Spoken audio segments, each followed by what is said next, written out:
နောက်ထပ်တစ်ခုကတော့တရဏဂုံတီးရဲဆိုတာဘာလို့ဆိုလိုတာပါလဲရှင်ဗျာဗုဒ္ဓဘာသာဝင်စစ်စစ်ဖြစ်ဖို့တရဏဂုံတီးဖို့လိုပါသလားအရိယာဖြစ်မှဗုဒ္ဓဘာသာဝင်အစစ်ဖြစ်တယ်ဆိုတာရောဟုတ်ပါသလားရှင်ဗျာတရဏဂုံတီးခြင်းရဲ့အကျိုးတွေကဘာလဲဘယ်အချိန်မှပြတ်ပါလဲရှင်ဗျာအခြားဘာသာဝင်တို့ရဲ့ဘာသာရေးစာများကိုဖတ်မိရင်ကြားမိရင်ယုံကြည်မိရင်ရောတရဏဂုံပြတ်ပါသလားအဲ့ဒီမှာတရဏဂုံတီးတယ်ဆိုတာပြောရမယ်ဆိုရင်တရဏဂုံဆိုတာတရဏကမနဆိုတဲ့အဓိပ္ပာယ်တကယ်ကိုအာထာယအဖြစ်စိတ်ကတဲ့စိတ်ဓာတ်ကိုဆိုလိုတယ်ပေါ့မြတ်စွာဘုရားသည်သာလေငါအတွက်ဗုဒ္ဓံတရဏံကိစ္ဆာမိဘုရားသည်သာလေတကယ်ကိုယ်ဝေဟာငါပေါ်မှာကောင်းကျိုးဆိုးကျိုးကိုလမ်းညွှန်ပြတဲ့ဆရာသမားအနေနဲ့ယုံကြည်ကိုယ်ဝေတာကိုဆိုလိုတယ်နော်မြတ်စွာဘုရားဟာငါတို့မှာဖြစ်ပေါ်လာတဲ့ဆင်းရဲဒုက္ခတွေဖယ်ရှားပေးဖို့လမ်းညွှန်ပေးတဲ့ဆရာသမားအနေနဲ့စိတ်ထဲမှာယုံကြည်ပြီးတော့လေးစားပြီးတော့ကိုယ်ပဲမယ်တရားတော်များဟာလိုက်နာကျင့်သုံးမယ်ဆိုရင်တဏှာဝကလုံးအောင်ဆွမ်းဆောင်မှုရှိနိုင်တယ်လို့ယုံကြည်တယ်မှန်ပါတန်ဃာတွေဟာကုသိုလ်ကောင်းမှုပြုလို့ရှိရင်ကောင်းကျိုးချမ်းသာတွေအတွက်ထောက်ကူဖြစ်မယ်လို့ယုံကြည်တယ်အဲ့ဒီယုံကြည်တဲ့စိတ်ဓာတ်ရှိနေသမျှကာလပတ်လုံးတရဏဂုံတည်တယ်လို့ဆိုအောင်မှန်ပါဗျာသူကိုယ်တိုင်လည်းနှုတ်အားဖြင့်ဘောရတရဏကိစ္ဆာမိဓမ္မတရဏကိစ္ဆာမိတို့အဲ့ဒီစိတ်နဲ့တရဏဂုံစောင့်တည်မှတရဏဂုံတည်တယ်လို့ဆိုတယ်မှန်ပါဘောရဘာသာဝင်ဆက်စစ်ဖြစ်ဖို့ကတရဏဂုံတည်ဖို့လိုပါသလားလို့ဆိုဘောရဘာသာဝင်တို့ခံယူလို့ရှိရင်တော့သူကိုယ်တိုင်ကတရဏဂုံတည်မှလည်းသူကဘောရဘာသာဖရာပေါ်မှာယုံကြည်မှုနဲ့လေးစားမှုနှစ်ခုရှိမှသူကတရဏဂုံတည်တယ်လို့ဆိုရမှာမှန်ပါဗျာတည်တယ်မတည်ဘူးဆိုတာကိုယ့်ရင်ထဲမှာ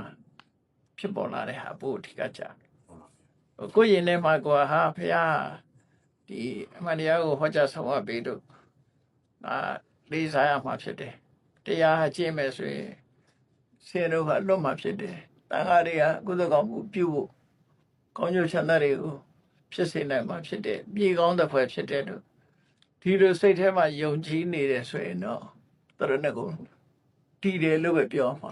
မှန်ပါလိုပါသလားဆိုအဲ့ဒါတည်မှလည်းပဲသူကဘုရားတရားတန်ခါကိုလေးစားမှုရှိမှာနော်မှန်ပါဗျာအရိယာဖြစ်မှာဘုရားဝတ္တဝင်အစစ်ဆိုအဲ့တော့အစစ်အတုဆိုတာဘယ်လိုပြောတာလဲဆိုဒီတရဏဂုံဆောက်တည်လိုက်ရင်လည်းဘုရားဝတ္တဝင်အစစ်ဖြစ်ပါတယ်အတုလို့ပြောတာမဟုတ်ဘူးအစစ်ပဲမှန်ပါဗျာသို့တော့အရိယာဖြစ်မှာဘုရားဝတ္တဝင်အဖြစ်ခိုင်မြဲတယ်လို့ပဲသုံးသင့်တယ်ပေါ့မှန်ပါဗျာအရိယာဖြစ်ရင်တော့ခိုင်မာသွားပြီခိုင်ပါအစစ်အတုနဲ့ခွဲလို့တော့မရဘူးမှန်ပါဗျာမှန်ပါဗျာဘုရားကိုကိုးကွယ်လိုက်တဲ့ဆိုရင်ပုရုဇဉ်လည်းပဲအစစ်ပဲမှန်ပါဘုရားကိုးကွယ်တာသူယင်ထဲမှာတကယ်ယုံကြည်ရင်သူလည်းအစစ်ပဲအတုမဟုတ်ဘူးမှန်ပါဗျာနော်အဲ့တော့အရိယာဖြစ်မှဘုရားဘာသာဝင်အဖြစ်ခိုင်မြဲတယ်လို့ပဲပြောရမှာပဲအစစ်ဖြစ်တယ်လို့ဒီလိုပြောမပြောင်းလဲတော့ဘူးလို့ဆိုလို့တယ်ခိုင်မြဲတယ်ဆိုတဲ့သဘောတရားမပြောင်းလဲဘူးပုရုဇဉ်ကတော့အခုဘုရားဘာသာဝင်ဖြစ်ပြီးတခြားဘာသာဝင်ဖြစ်ချင်းဖြစ်သွားမယ်နော်မခိုင်မြဲဘူးအရိယာကျတော့ခိုင်မြဲသွားတယ်လို့ဆိုတယ်တရဏဂုံတည်ခြင်းရဲ့အကျိုးကဘာလဲလို့ဆိုဒီတခြားကောင်းကျိုးချမ်းသာတွေတော့မပြောနဲ့ပေါ့ကိုယ့်ရဲ့ဘဝဟာမှန်ကန်တဲ့လမ်းကြောင်းတစ်ခုခံယူချက်တစ်ခုကိုရသွားတာမှန်ပါဒီလမ်းကြောင်းအတိုင်းရှောက်လန်းခြင်းအဖြစ်ရရှိနိုင်တဲ့အကျိုးတွေကတော့ရှိလာမှာပေါ့နော်မှန်ပါရှိလာမှာပေါ့တရဏဂုံတည်ခြင်းအဖြစ်သူဖះရဲ့ဒီအဆုံးအမတရားပေါ်မှာမြဲမယ်တရားကိုကြင်ကြံကြိုးကိုအထောက်မှုမြဲမယ်တန်ဃာတွေနဲ့ပတ်သက်ပြီးတော့လေးစားယုံကြည်မှုမြဲမယ်ဆိုရင်အဲ့ဒီမြဲခြင်းကြောင့်ကုသိုလ်အဆက်ဆက်တွေဖြစ်လာတာဒါအကျိုးပဲလို့ပြောမှန်ပါဗျာနောက်ဘဝတွေမစင်သားနဲ့အောင်မှန်ပါဒီဘဝတွေပဲအဲ့ဒါကောင်းတာတွေဆက်ပြီးတော့လုပ်ဖြစ်လာတယ်ဒါမှန်ပါဗျာဘယ်ချိန်မှပြတ်တယ်လဲလို့ဆိုတဲ့အခါမှာတိမ်တိမ်မွေးမွေးလေးနဲ့ပြတ်သွားတာတွေရှိတယ်မှန်ပါဗျာနော်ဘယ်ချိန်မှပြတ်တယ်ဆိုရင်ဖះကိုကိုးကွယ်တာဟာတကယ်ကိုဂုံကျေးဇူးကိုဥတည်ပြီးတော့မျက်နုကိုးကွယ်တာမဟုတ်ဘဲနဲ့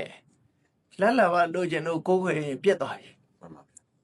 ဒီဖះကိုးကွယ်လို့ငါစီးပွားတက်တယ်ဆိုစီးပွားတက်ချင်လို့ကိုးကွယ်ရင်တရဏဂုံမဖြစ်ဘူးမှန်ပါဗျာကြောက်လို့ကိုးကွယ်တယ်သူများတွေကကိုးကွယ်တယ်မကိုးကွယ်ရင်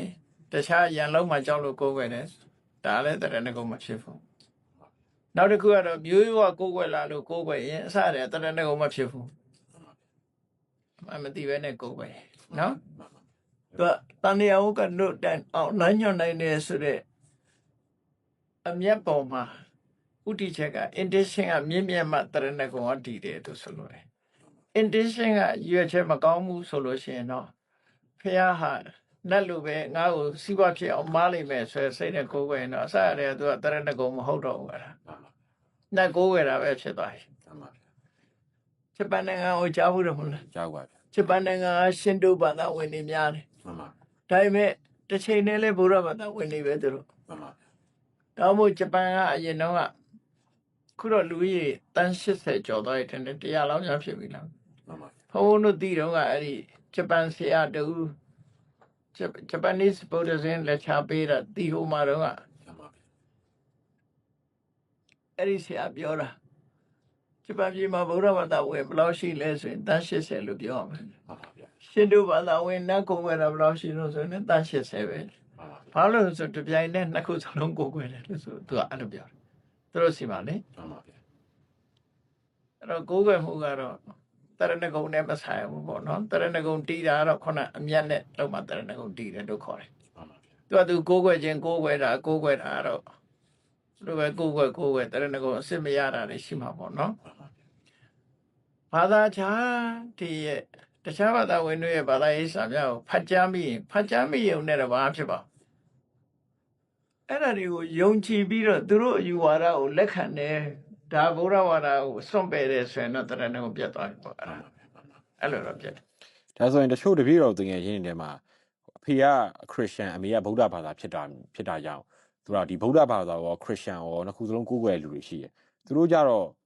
ဘလို့အကျိုးအပြစ်များရှိမလဲခင်ဗျာဒါဆိုရင်သူတို့ကအကျိုးများမှာလားအပြစ်ပို့ပြီးတော့များမလားဗျာ ဗုဒ္ဓဘာသာပဲဖြစ်ဖြစ်ခရစ်ယာန်ပဲဖြစ်ဖြစ်ပါဏာတိပါဒကမကျွလွန်ဘူးဆိုရင်အပြစ်မဖြစ်ဘူးတဲ့ဟာကိုယ်ဝေယုံတတ်တတ်ကလေးနဲ့ရတယ်ပါဏာတိပါဒကသူမလုပ်ဘူးအာရိနရဏမလုပ်ဘူးကာမေသူဝိသဆရာမကျွလွန်ဘူးမုဒဝါဒတို့သူရမေရိယတော့မလုပ်ဘူးသူကကိုချင်းတရားကောင်းတဲ့လူကောင်းတရားအနေနဲ့နေတယ်ဘာသာတရားကလည်းခုနလိုပဲကိုယ်ဝေယဘာသာတစ်ခုအနေနဲ့ထားတယ်ဒုစရိုက်တွေမလုပ်ဘူးသူကဒါနလည်းလုပ်တယ်ဒုစရိုက်တွေမလုပ်ဘူးဆိုရင်ဒါသူကအပြစ်ဖြစ်စရာအကြောင်းမရှိဘူးဘာအတွက်ဖြစ်နိုင်တော့ဆိုလို့ရှိရင်ခရစ်ယာန်ကိုယ်ွယ်တယ်ဒီကိုယ်ွယ်တယ်ဆိုလို့ရှိရင်ဘုရားဘာသာရဲ့ကျင့်စဉ်ကိုသူမကျင့်နိုင်ဘူးမကျင့်နိုင်သည့်အတွက်ကြောင့်မြင့်မြတ်တဲ့တရားဓုတွေအစစ်မြင့်တဲ့တရားတွေတော့မရနိုင်ဘူးအဲ့ဒါပဲဆုံးရှုံးမှာပဲဖြစ်တယ်အခြေခံကတော့သူကရှိကြမှာပဲလေကောင်းတာတွေဘယ်ဘာသာပဲဖြစ်ဖြစ်အခြေခံကောင်းတာတွေရှိတယ်အဲ့ဒီဆိုရဲကိုကျင့်တရားမပြတ်သေးတဲ့မြတ်တော့ဘယ်သူမှသူကခရစ်ယာန်မို့သူကမွတ်စလင်မို့ဘာဖြစ်မို့နဲ့ဆိုပြီးပြောလို့တော့မရဘူးသူလုံးတဲ့လို့ရကအကုသိုလ်တွေလားကုသိုလ်လားနော်သူများတဲ့တွေတတ်နေသလားအဲ့ဒီတတ်နေတဲ့အကျိုးကတော့ခံရမှာတာဘုရားဘာသာလည်းငါဘုရားဘာသာဆိုပြီးတော့သူများတဲ့တတ်ရင်သူလည်းခံ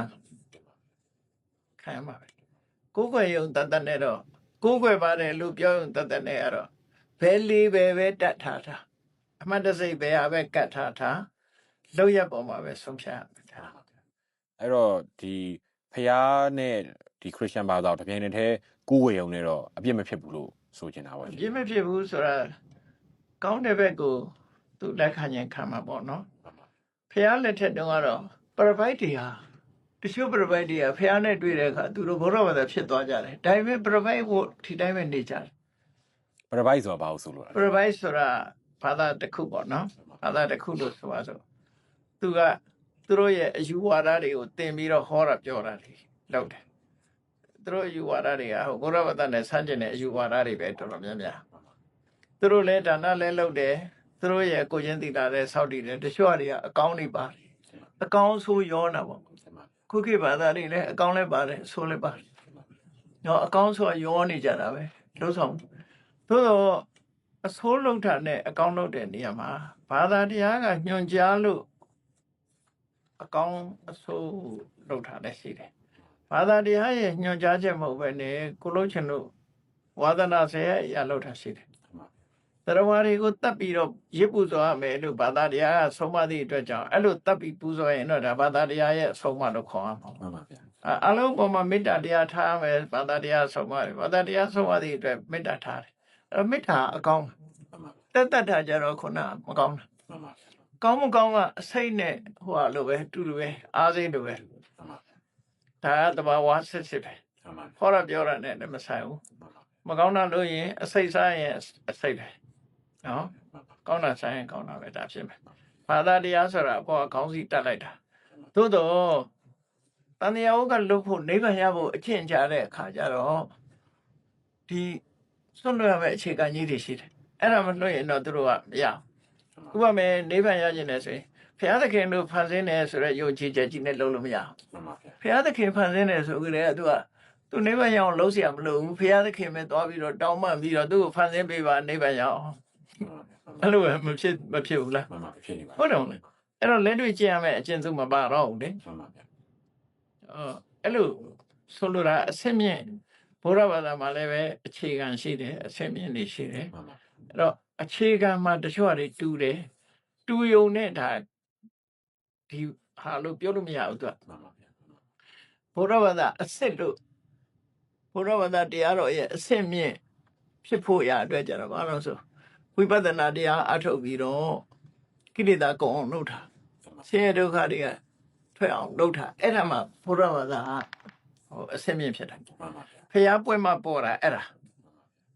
ဝိပဿနာတရားကျင့်ပြီးတန်တရားကလွတ်ထတာဖျားပွဲမှာခုနဒါနတို့သီလတို့ဆိုဟိုရှိတုန်းကလည်းရှိတယ်ဘာသာတိုင်းလည်းရှိတယ်နော်ဒီဘုရားဘာသာရဲ့ဥတီချက်ကြတော့ခုနနိဗ္ဗာန်ဆိုတာဥတီတာကြတော့သူကဝိပဿနာတရားမပါဘဲနဲ့မရအောင်